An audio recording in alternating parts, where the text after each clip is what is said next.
kung sino man ang matanggal sa susunod ng mga tribal councils natin ay magiging bahagi ng tinatawag nating jury. No? At yung jury nga ang siyang magdedesisyon kung sino nga ba yung karapat-dapat na manalo. Gaano kahalaga na yung taong mapupunta naman sa jury kasundo ninyo? Importante dahil he or she would determine whether you get a 3 million or not. So sa tingin mo ba, kunyari may atraso yung isa sa mga top 2 sa miyembro ng jury, baka isipin ng jury na, ay, teka, oras na para gumante. Maybe, or baka makita rin nila na it is just a game and maybe he's deserving. So, baka magbago yung isip nila. It's very unpredictable. Anong karakter, anong klaseng tao ang karapat-dapat na manalo sa Survivor Philippines? Someone who will give everything to get the position. Pero sa akin, without compromising who he is or who she is. Kasi hindi ka naman magiging survivor kundi rin sa mga tao sa paligid mo. Well, kahit medyo madumi na yung trabaho niya, talagang makuha lang yung titulo. Yun sa akin talaga. So parang magka-kontra yung opinion ninyo. Hindi naman kasi pwede na puro good image ka dito eh. Kung pwedeng talagang gumawa ka ng masama para makuha mo yan. At nakita ko yun, kung parang sa'yo yan, ibibigay ko yan. Mamisita kayo may karangalan na kauna-unahang nakatanggap ng immunity necklace. Parang naalala ko yung si Pacquiao po. Hindi. Talaga hindi ko na naikwento sa inyo. Nung manalo si Pacquiao, umakyat yung mga tao na nakapaligid sa kanya, mga Pilipino din, na talagang binuhat siya para pasalamatan na nanalo. Kahit alam ko naman talaga na sa aming 10, isa talaga ang nag-aasam-asam na mananalo talaga ng 3 milyon. Pero para sa akin naman po, talagang malaking pasalamat po na ako manalo. Pero kung ako din naman po ang matalo, kumbaga hindi po ako karapat-dapat, magpasalamat na lang po ako na nakasali po talaga ako dito sa Philippines Survivor. Jace, nung si Mami Zita nakakuha na ng susi at kayo naman ni JC ni Vern ginagawa pa rin yung panungkit, anong tumatakbo sa isip mo nun? Parang wow, ang galing niya. Sa hirap talaga, sobrang hirap gumawa ng pampanungkit. Nawawa ko sa kanya, nabilib talaga ako sa kanya. Charisse, gano'n ka-frustrating para sa'yo na yung ginagawa mo, kala mo mahaba na yung pala bitin? Ang iniisip ko nga, mali rin yung ginawa kong strategy kasi parang feeling ko enough na yung nagawa kong stick. Kasi nakatatlong akyat pa ata ako sa taas. Kasi gusto ko parang ang plano ko doon, ipapasok ko doon, tapos iisa kong pag-ano pa talikod. Parang mas malapit-lapit na sa akin. Pero alam mo yun, happy ako na si Nanay Zita won it and parang pilit talaga ako sa kanya. Vern, but at a certain point, halos mahubaran ka na rin. Bali, wala na ba sa inyo yon? Kasi may ilan sa inyo na meron ng mga exposure, kumbaga. Minsan talaga hindi mo na mapapansin talaga, Paolo. Parang pag nandun ka, kung ano yung makita or ma-expose sa'yo, hindi mo na mapapansin. Basta iniisip mo lang, kailangan mo tapos yung game at kailangan ikaw yung mauna sa finish na. Speaking of exposure, Kay, yung sa Kabulan, Swimsuit ni Kay natanggal! Kaya katawaran ko na siya, inaasar nila ako. Okay lang, wala akong pakialam kung may makita or something. Marlon, dun sa immunity challenge natin, siguro ikaw ang pwedeng maging picture sa dictionary ng determination. Dahil talagang sinisiksik mo yung katawan mo and for some reason, hindi siya nagkasya. Hukay na mas malalim para makalusot ang buong katawan! Anong nangyari doon? pag dapat talaga, lusot na ako. Itong shirt ko, sabi ko, ano ba, ubarin ko na lang to. Talagang sumasabit yung kahoy sa likod. Maluwag na siya, lalabas na eh. Yung butt ko na lang yung nakasabit. So, sabi ko, ginagano ko talaga, hinihila ko siya, ayaw matanggal. First time ko nakita yung mukha mong ganun, actually. Actually, pagka ganun talaga, seryoso na lang ako ng oras na yun. Baga salo, kahit anong gagawin ko na para makapasok lang doon.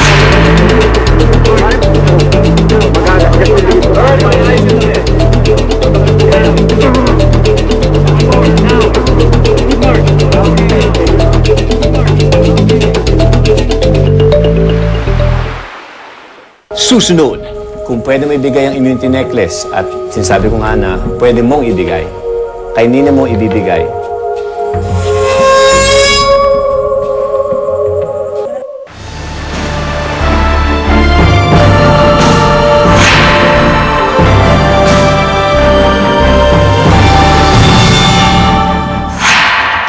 Nagsimula sa 18 castaways ang Survivor Philippines. Pero sa bawat linggo at Tribal Council, isa-isa silang nalagas. Nagsalta ng tribo, paalam chef. Emerson. Gigit. Patani. Apat, taas kamay! Charis, taas kamay! Taas kamay, oh! Taas kamay! Patuloy ang laban sa pagitan ng Naak at Jarakay. Sa pagkapanalo ng Jarakay, nakidnap nila si Kiko at isinama nila sa camp. naman kasi ako pa yung nakakuha.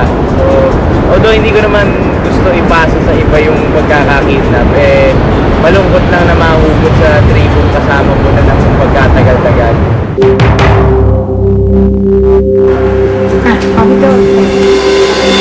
Sa tinamong injury, si Ninya, tuluyan ang nilisan ang isla. Sa naganap na immunity challenge, naging mainit ang laban sa pagitan ng Naak at Jarakay. May nagkapikunan.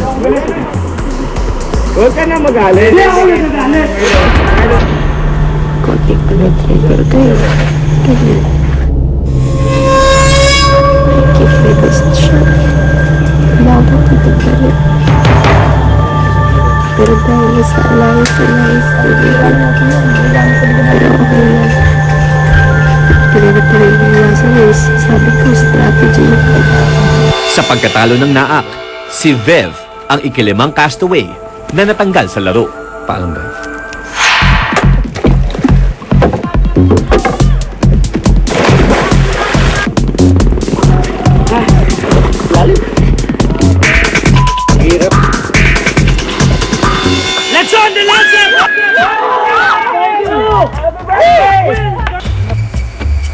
Masaya ang lahat sa natanggap na reward. Naak, sarap na sarap. Sabi ko pamilya mo, para sa itong awa natin. Habang ang Jarakay ay takam na takam.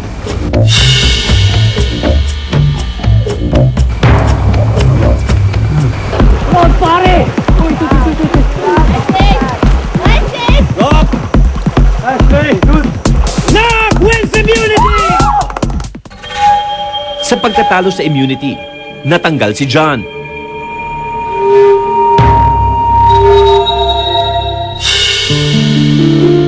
Sa pagkawala ni John, si Jace naging matamlayin. John, to me, in this island, in this game, he's a close friend I got. And parang siyang kapatid sa akin eh. Mula sa putik,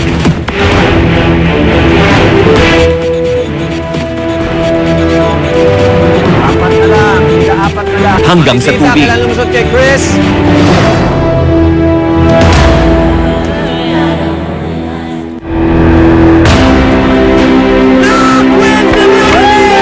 Nanalo pa rin ang Naak laban sa Jarakay.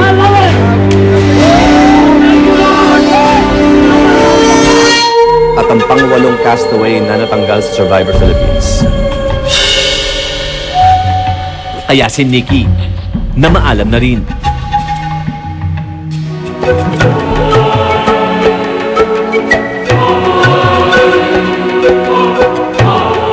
Jarakay, Naak, puntong ito.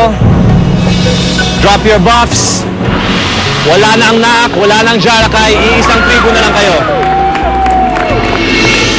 Ang 10 natitirang castaway ay magiging isang tribo na lamang.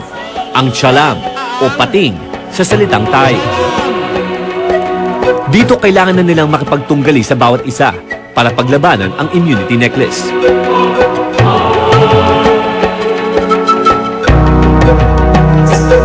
Ang immunity necklace ay makakamit ng isang castaway na mananalo sa individual immunity challenge. At pag nasa kanya ito, ibig sabihin ligtas siya sa Tribal Council. Pero sa Tribal Council, maaaring ipasa ang immunity necklace para iligtas ang isang katribo. Ang matatanggal naman hindi tuluyang mamamaalam. Uupo ito para maging miyembro ng jury. Ang jury ang magmamasid sa bawat Tribal Council. Sa pinakahuling Tribal Council, ang jury ang boboto para sa magiging Pinoy Soul Survivor. Susunod, simulan natin ang pagboto.